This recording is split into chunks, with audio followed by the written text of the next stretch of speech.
Haemorrhoid laser സർജറിയാണ് ഞാൻ ചെയ്തിട്ടുണ്ടായിരുന്നത്. ഇത് ക്രസൻറ്റ് ഹോസ്പിറ്റലിൽ നിന്നാട്ടോ ചെയ്തത്. ഞാൻ വന്ന അന്ന് ഒരു 2 മണിക്കൂർ കിടന്നുറങ്ങിയതിന് ശേഷം നേരെ പോയത് മിംസ് ഹോസ്പിറ്റലിലേക്കാണ് കാലിക്കറ്റ്.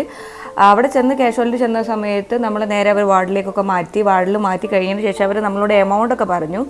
അവർ ലേസർ അല്ല ചെയ്യുന്നത്, സ്റ്റിച്ചിങ് കാര്യങ്ങളൊക്കെ ആയിരുന്നു. അപ്പോൾ ആ ഒരു സമയത്ത് അവർ പറഞ്ഞിട്ടുണ്ടായിരുന്ന റേറ്റ് വാർഡാണെങ്കിൽ 1,20,000, റൂമായിട്ട് സെപ്പറേറ്റ് എടുക്കുകയാണെങ്കിൽ 1,40,000 രൂപയായിരുന്നു പറഞ്ഞിട്ടുണ്ടായിരുന്നത്. അതായത് നമ്മൾ ഒമാനിൽ ഓൾറെഡി ഡോക്ടറെ കാണിച്ച സമയത്ത് ഡോക്ടർ പറഞ്ഞിട്ടുണ്ടായിരുന്നത് ആകെ 1,00,000 രൂപ, നാട്ടിൽ 1,00,000 രൂപയാണ് പറഞ്ഞിട്ടുള്ളത് കേട്ടോ. നിങ്ങൾ ആലോചിക്കണം, നമ്മൾ ഗൾഫ് കൺട്രീനേക്കാളും കൂടുതൽ എമൗണ്ടാണ് ഈ ഒരു അത് ലേസർ ട്രീറ്റ്മെൻ്റ് ആണ് ഒമാനിൽ പറഞ്ഞിട്ടുണ്ടായിരുന്നത്. പക്ഷേ മിംസിൽ വെറും സ്റ്റിച്ചിങ്ങിനാണ് ആ ഒരു എമൗണ്ട് വന്നിട്ടുള്ളത് എന്നുള്ളതാണ്. ഒമാനിലെ ഹോസ്പിറ്റലിൽ നിന്ന് ഡോക്ടർ പറഞ്ഞിട്ടുണ്ടായിരുന്നത് ലേസർ ചെയ്യുവാണെങ്കിൽ 1 വീക്ക് കൊണ്ട് തന്നെ നിങ്ങൾക്ക് സിറ്റ് ചെയ്യാം, നമുക്ക് ട്രാവലൊക്കെ ചെയ്യുന്നതുകൊണ്ട് കുഴപ്പമില്ല. അപ്പോൾ ആ ഒരു ഇത് കേട്ടിട്ടാണ് നാട്ടിലേക്ക് വന്നത്. അപ്പോൾ മിംസിലെ മൊത്തം നമ്മളെ ബഡ്ജറ്റ് വരിക അവർ പറയുന്ന റേറ്റ് അനുസരിച്ച് വെച്ച് നോക്കുമ്പോൾ ഏകദേശം നമ്മൾ ഒമാനിലേക്കുള്ള ടിക്കറ്റും അവിടെ നിന്ന് ഇങ്ങോട്ടുള്ള ടിക്കറ്റിലും കൂടെ നോക്കുമ്പോൾ 2-2.5 ലക്ഷം രൂപയോടെ നമുക്ക് വരും. അതുമല്ലാതെ സർജറിയും കൂടെയാണ്. ഞാൻ 1-1.5 മാസത്തോളം അവിടെ റെസ്റ്റ് എടുക്കണം. അപ്പോൾ അതൊന്നും എനിക്ക് പ്രാക്ടിക്കൽ അല്ല.